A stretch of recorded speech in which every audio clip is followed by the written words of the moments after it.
Hello दोस्तों, क्या हालचाल। मस्त मौज बाहर हमेशा ही होनी चाहिए। तो दोस्तों, हम लोग डिस्कस करने वाले हैं कॉस्ट ऑफ कैपिटल के एमसीक्यूज पार्ट वन में अभी हम लोग जब तक जिन प्रॉब्लम्स में डीसीएफ नहीं है, डिस्काउंटेड कैश फ्लोज नहीं है, वो अभी डिस्कस कर रहे हैं। Let us start, here we go. सबसे पहला केस सिनेरियो 6।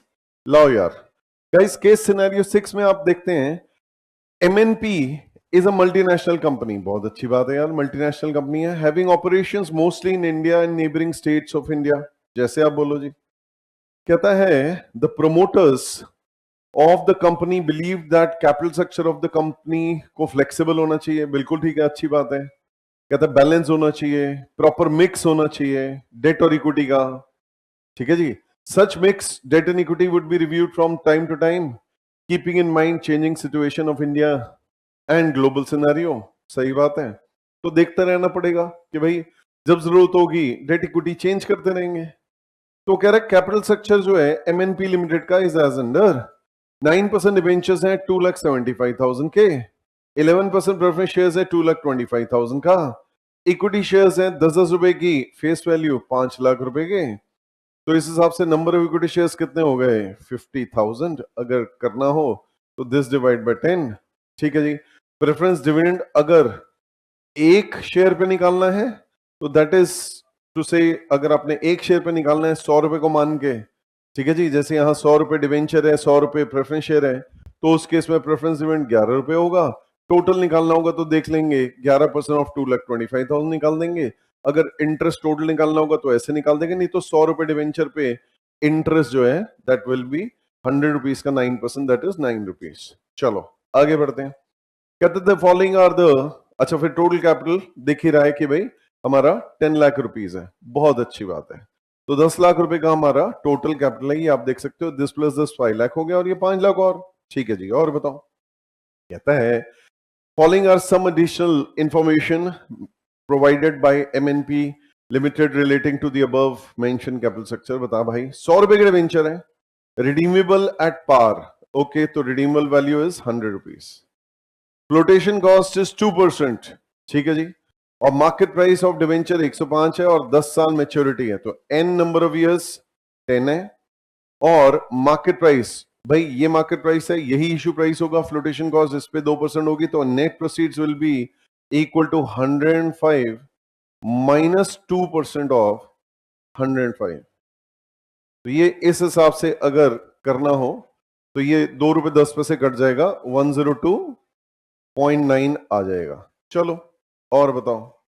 100 रुपए के प्रेफरेंस शेयर्स हैं। वैसे हमेशा मैंने आपको बोला है कि हमेशा पहले केस में पढ़ा करो कि क्या मांग रहा है, उसके बाद फ्लो ज्यादा सही बनता है। But always attempt the question after reading twice. अब यहाँ कॉस्ट ऑफ इक्विटी निकाल रहा है, कॉस्ट ऑफ डेट बोल रहा है, कॉस्ट ऑफ प्रेफरेंस बोल रहा है, सारे के सारे निकालने लगे हैं अभी हम। तो in this case once again ये हमारा 102.9 था। नेक्स्ट प्रेफरेंस शेयर्स, अच्छा यहाँ पर इंटरेस्ट हमने निकाल लिया था, 9 है। अच्छा, प्रेफरेंस डिविडेंड हमने निकाल ही लिया था, 11 रुपए है, और 100 रुपए का प्रेफरेंस शेयर है, 3% फ्लोटेशन कॉस्ट है, रिडीमेबल एट पार है, तो RV is equal to 100। Great. और फिर वो कह रहे हैं 10 साल मैच्योरिटी है, number of years is 10।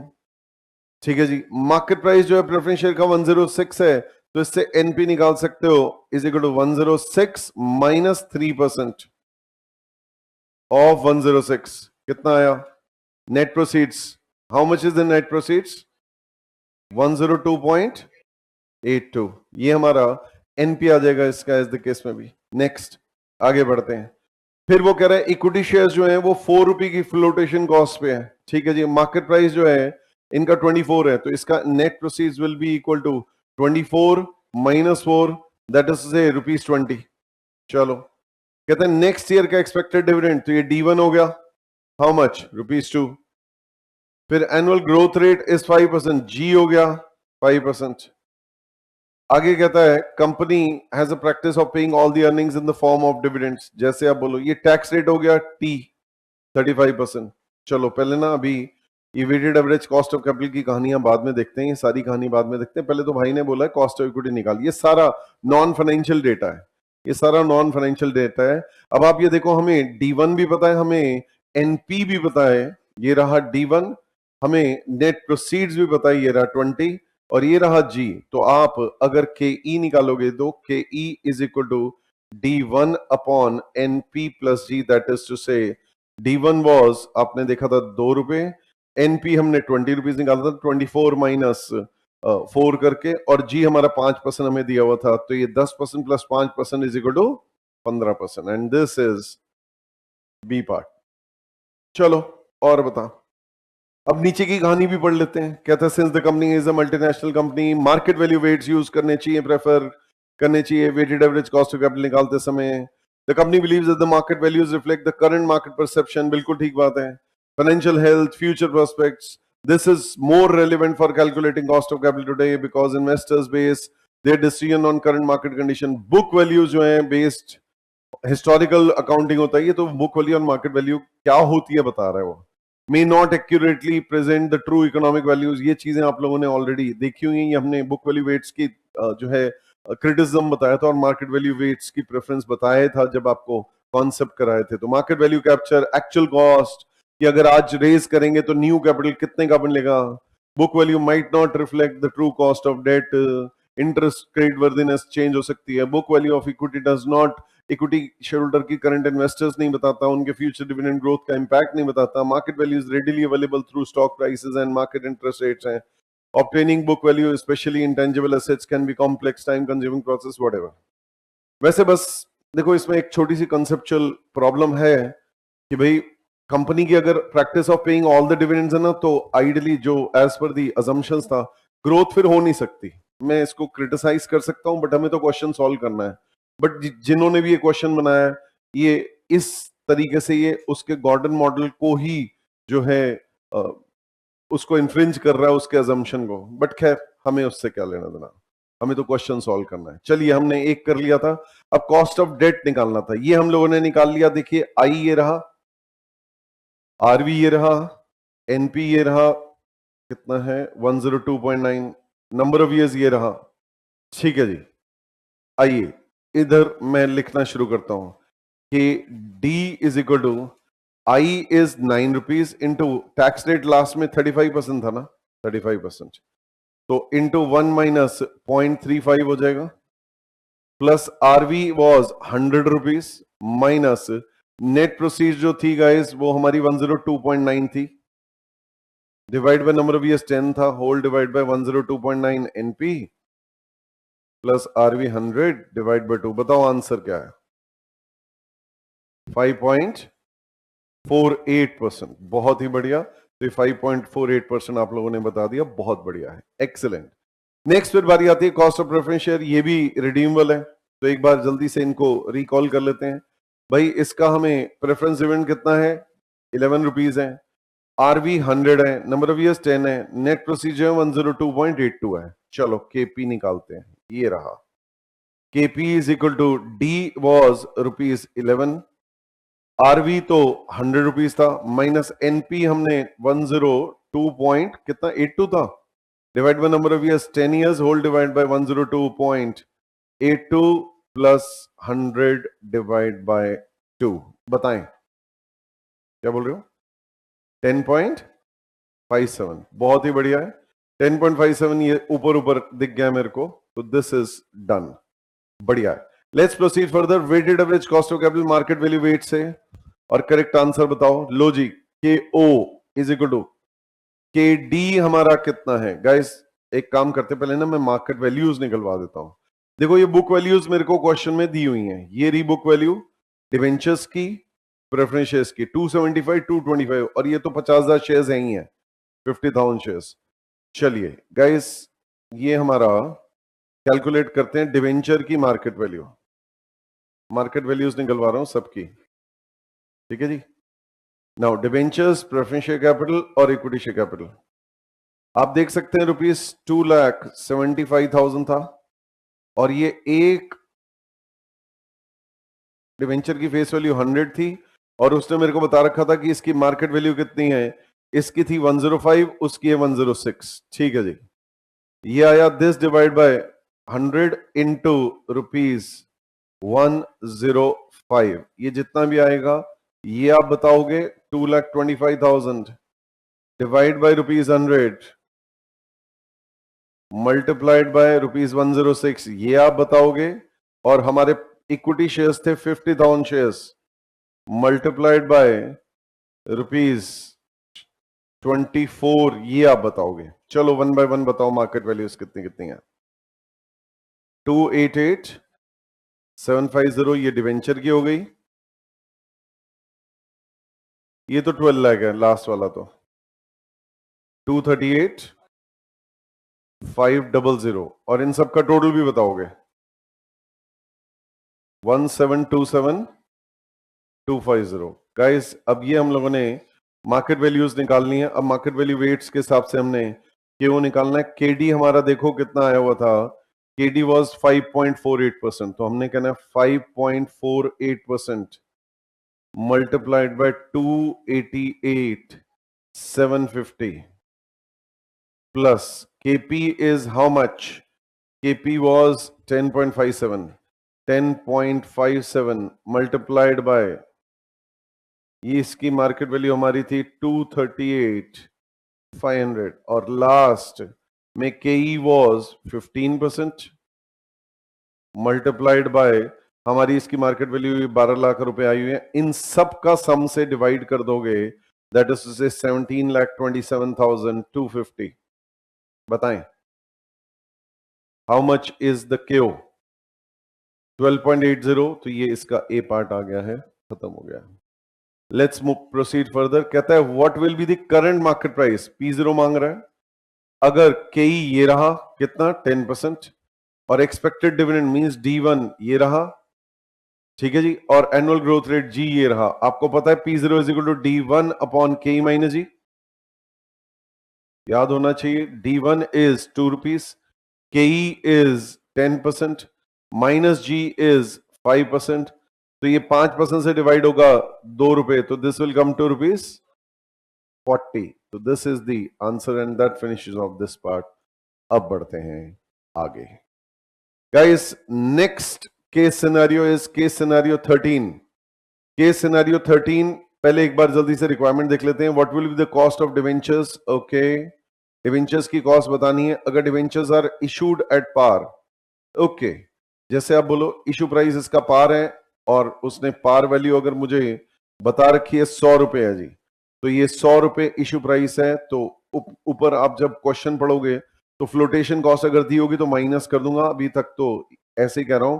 This is 100 rupees net proceeds. चलो और बताओ, what will be the cost of debenture if issued at a discount of 10%? मतलब एनपी, अगर फ्लोटेशन कॉस्ट ऊपर कहीं अलग से दी होगी तो ठीक है, नहीं तो एनपी 90 है। कॉस्ट ऑफ डिवेंचर अगर इशूड एट 10% प्रीमियम, अगर फ्लोटेशन कॉस्ट दी होगी बढ़िया है, नहीं दिया हुआ है 110 नेट प्रोसीड्स है।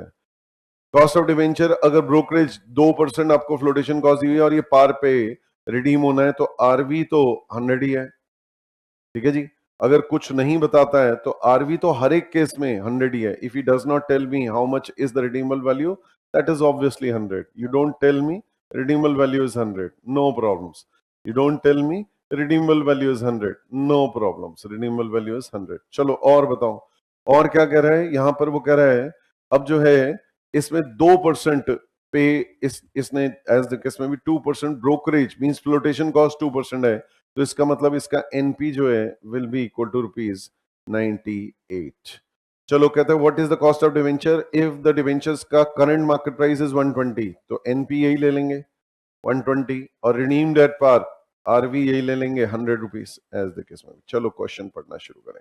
तो केडी निकालना है हम लोगों को। केस सिनेरियो 13 यहां से शुरू कर रहे हैं। AHF limited a well established company, बहुत अच्छी बात है, ऑर्गेनाइजेशन है। जैसे आप बोलो, कहते हैं known for its innovative products and services, इनकी स्ट्रॉन्ग फाइनेंशियल स्टैंडिंग है, कमिटमेंट टुवर्ड्स ग्रोथ है, exploring financing options to fuel expansion strategies. Company issue करने वाली है डिवेंचर्स, ये कंसिडर कर रही है, रेज करेंगी फंड्स एक्सपेंशन के लिए, इन्वेस्टमेंट अपॉर्चुनिटी को एक्सप्लॉइट करने के लिए।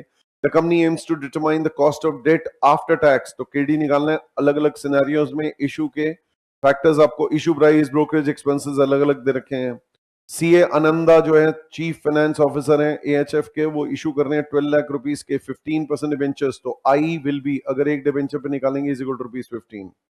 और रिडीमेबल वैल्यू, ये रिडम्पशन जो है नंबर ऑफ इयर्स 10 इयर्स है एज द केस में भी। कहते हैं company operates in 35% tax bracket, तो टी आपका 35% है, जैसे आप बोलो। Next, cost of debenture after tax calculate करते हैं कूपन को टैक्स सेविंग्स को देखने के बाद, बिल्कुल ठीक है। एडिशनली ब्रोकरेज एक्सपेंसेस जो हैं इफ एप्लीकेबल फैक्टर कर देते हैं ओवरऑल कैपिटलाइजेशन रेट डिटरमाइन करने के लिए by analysing cost of debt under different scenarios C Ananda can make informed decision अपनी फाइनेंशियल स्ट्रेटजी की जितनी इनकी कॉस्ट है उसके हिसाब से। Understanding the impact of issue price, brokerage expenses, cost of debenture से ऑप्टिमाइज कर सकते हैं capital structure, enhance shareholders value, continuous evaluation of financial options and market conditions will be essential अगर EHF limited wants to maintain financial flexibility support long term. ये शुरू का paragraph, last का paragraph सिर्फ non financial information extra दी हुई है, कोई बात नहीं। अब आपने यहां पर क्या करना है, KD is equal to I is how much 15, tax rate was how much 35%, 35%, तो इनटू 1 माइनस 0.35। अब यहां पर प्लस 100 माइनस 100 ही आएगा, नंबर ऑफ ईयर्स तो 10 ईयर्स थे, divide by 100 plus 100 divide by 2। Basically तो ये 15 इंटू 1 माइनस 0.35 डिवाइड बाय 100 हो गया, क्योंकि आगे का तो ये नील हो गया, तो ये आपका कितना आता है 9.75%। पहले दो ऑप्शन तो नहीं है, नीचे देखें, ये राजे लास्ट ऑप्शन खत्म हो गया। सेकंड लेते हैं, KD is equal to, here we go guys, I तो वही है 15 इंटू 1 माइनस 0.35 तो है ही है, plus redeemable value is how much 100 minus net proceeds is how much 90, number of years 10, all divided by 90 plus 100 divided by 2, take your time, 11.32%, ये भी खत्म हो गया। Next, KD is equal to I again 15 into 1 minus 0.35 plus RV is how much 100 minus NP is how much 110 divided by number of years 10 whole divided by 110 plus 100 divided by 2। देखें 8.33%, बहुत ही बढ़िया, ये भी डन है। अगला number, KD is equal to I is again 15 into 1 minus 0.35 plus redeemable value is 100 minus net proceeds is 98 divided by number of years is 10 whole divided by 98 plus 100 divided by 2, take your time, 10.05%, will 10.05%, अच्छा ओ ऊपर वाला है, ये नीचे यहां लिख दिया मैंने answer is equal to 10.05%। Okay, so this is C, done. Last but not the least is what will be the cost of debenture current market price, इतना logic, KD is equal to 15 into 1 minus 0.35 plus RV is 100 minus net proceeds is 120 divided by number of years 10 whole divided by 120 plus 100 divided by 2, 7.05%, ये रहा। And that finishes off this question. अब बढ़ते हैं आगे case scenario 14 पे। Case scenario 14, here we go. पहले इसकी question की रिक्वायरमेंट ही पढ़ लेते हैं। What will be the amount rupees in crore में डिफरेंशियल वोटिंग राइट DVR। अच्छा, ओ केस सिनेरियो 14 तो वो है DCF वाला है, इसमें DCF है, YTM मेथड अभी हम लोगों ने अलग से DCF वाले क्वेश्चंस अलग से देखेंगे। चलो let's move to the next case scenario. Okay, so this is done. अब केस सिनेरियो आता है, case scenario 21, here we go. Case scenario 21 छोटा सा ही है। क्या कह रहा है, देखो जरा, कह रहा है कंपनी की कॉस्ट ऑफ इक्विटी, बढ़िया जी, कॉस्ट ऑफ इक्विटी जो है 10% है। ओके, इंटरेस्ट रेट जो है इतना है, तो ये प्री टैक्स KD होता है और ये टैक्स रेट आपको इतना दिया हुआ है। ग्रेट, तो अगर आप पोस्ट टैक्स KD निकालना चाहें तो 6% इंटू 1 माइनस 0.4 कर देंगे।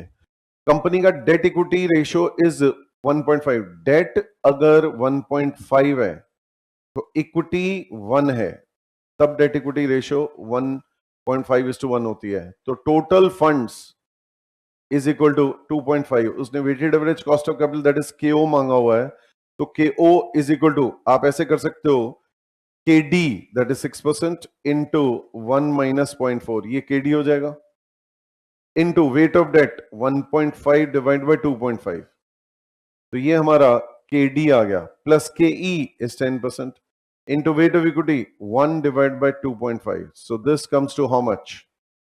6.16%, and that is B part done.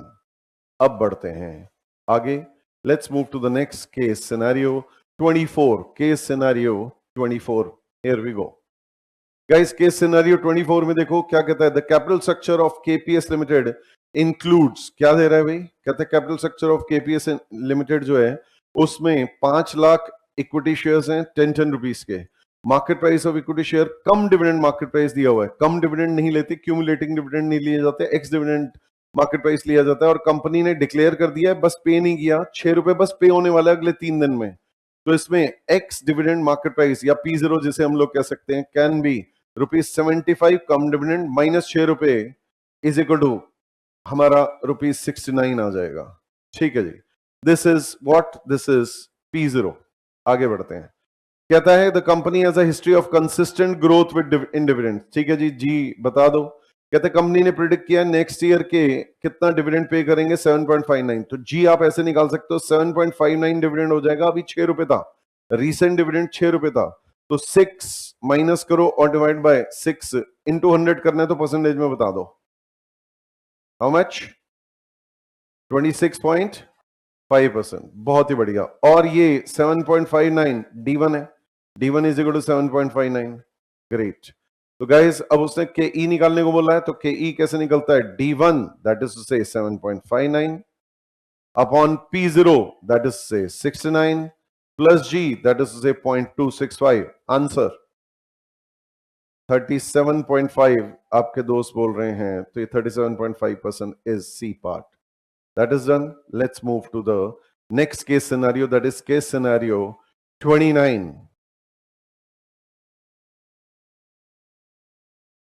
Here we go. Case scenario 29. कहता है कंपनी ने इशू किए हैं बॉन्ड्स. बहुत अच्छी बात है. फेस वैल्यू 1 लाख रुपए के, कूपन 8% है और currently trading at 95%. Approximate cost of debt before tax बताओ. तो KD will be equal to how much भाई? 1 लाख रुपए के डिबेंचर्स 95% पे जो है बिक रहे हैं, तो 95,000 हो गया. और 1 लाख रुपए पे 8% इंटरेस्ट है, दैट इज 8,000 हो गया. तो accordingly KD before tax is equal to 8.42%. ये रहा आपका D पार्ट का आंसर. That is the correct answer या अप्रोच एज द केस में भी. Okay guys, case scenario 31. Now सबसे पहले रानू एंड कंपनी. बहुत अच्छी बात है यार. कहता है इशूड 10% डिबेंचर्स, फेस वैल्यू 100. तो ये फेस वैल्यू है 100, 10 लाख रुपए के इशू किए. तो अगर इंटरेस्ट निकालना है तो 10% ऑफ 100 आ जाएगा ₹10. No problems. कहता है ये डिबेंचर्स जो हैं will be sold at a discount of 5%. ठीक है जी. तो नेट प्रोसीड्स निकालना है, तो इशू प्राइस गाइस मेरा हो गया 95. 100 में से 5 रुपए माइनस कर दिया और 10 रुपए फ्लोटेशन कॉस्ट भी है, तो माइनस फ्लोटेशन कॉस्ट करेंगे तो मेरा NP आया 85. ग्रेट. और बताओ. और फिर वो कह रहा है debentures are redeemable at a premium of 10%. तो RV रिडीमेबल वैल्यू कितनी होगी guys? 110. After how many years? 10 years. Number of years is 10 years. ठीक है जी. और टैक्स रेट आपको दिया हुआ है 30%. कहता है कॉस्ट ऑफ डिबेंचर्स निकालो. तो KD इज इक्वल टू हम निकालते हैं I into 1 minus T. I is how much? 10 into 1 minus T is how much? 1 minus 0.3 plus RV is how much? 110 minus NP is how much? 85. Divide by number of years, 10 years. Whole divide by 85 plus 100 and 10 divide by 2. बताएं. 9.74%. तो 9.74% हम निकालते हैं. कोई भी नहीं आ रहा है इनमें से. नहीं आ रहा तो ना सही, कोई बात नहीं. How does it make any difference? हमने कॉस्ट ऑफ डेट के चैप्टर में, हमने कॉस्ट ऑफ कैपिटल के चैप्टर में ये चीज पढ़ी हुई है कि कॉस्ट ऑफ कैपिटल जो है कैसे कैसे निकाला जा सकता है. Cost of debt, how can we calculate cost of debt? तो कॉस्ट ऑफ डेट निकालने के मैंने आपको 2 तरीके वहां पर बताए थे. Yes please. हम लोगों ने cost of debt, cost of irredeemable debt वहां पर देखा था। एक तो था I into 1 minus T plus RB minus NP upon N whole divide by NP plus RB divide by 2। This is one जो हमारे देश में यूज होता है। और जैसा यूएस में होता है कि भाई वहां पर डिस्काउंट वगैरह भी टैक्स एक्सेप्टेबल होता है, तो चलो इस तरीके से ट्राई करके देख लेते हैं। Let's try this way. So here we go. So what we do is KD, let's do this I, that is 10 plus RV 110 minus NP 85 divide by 10, इसको 1 minus T 1 minus 0.3 divide by 85 plus 110 divide by 2, कितना आया? 8.97%। तो ये आपने कभी भी exam में ऐसा हो, पैनिक नहीं करना है। ये यूजुअल तरीका था, ठीक है, कोई बात नहीं, हमने यूजुअल तरीका तो देखा ही हुआ है। जैसे ये पॉकेट बुक में आपको ये यूजुअल तरीका था, ये नहीं लगा था, दूसरा तरीका ट्राई कर लिया एंड अल्टीमेटली आपका आंसर जो है 8.97 is the first option and that finishes off this question. अब बढ़ते हैं आगे। ये रहा केस सिनेरियो 33, इसमें देखते हैं। लो जी, प्लीज आंसर माय क्वेश्चन। कहता है XYZ कंपनी जो है वो plans to raise funds through mix of debt and equity. बहुत अच्छी बात है, डेट इक्विटी मिक्स करना चाह रहे हैं, very nice, good for you है, जैसे आप बोलो। Next, so accordingly debt and equity mix से करना चाह रहे हैं and the details are as follows. कह रहा है इक्विटी शेयर कैपिटल जो है इतना है, 50 लाख रुपए, डेट जो है इतना है, ठीक है जी, इंटरेस्ट रेट इतना है, ठीक है जी, कॉस्ट ऑफ इक्विटी इतना है, टैक्स रेट इतना है, जैसे आप बोलो। कहते हैं weighted average cost of capital निकालो, तो पहले के ओ निकालने के लिए के डी पोस्ट टैक्स निकालते हैं। ये आपका टैक्स रेट है, इंटरेस्ट रेट ये है, तो 10% इंटू 1 माइनस 0.3, ये पोस्ट टैक्स के डी हो जाएगा, इंटू 30 लाख बाय टोटल मिला के इन दोनों का sum 80 lakh plus then comes K E is equal to 15% multiplied by 50 lakh by 80 lakh. So this is equal to how much? Tell me, क्या बोल रहे हो? 10.5%, 12.5, 12% तो एक ठीक ठीक से लगाओ ना यार। 12%, 12% means B option is the correct answer, and that finishes off this part. I really hope that you guys found these questions easy and interesting, and that is all for the session for now.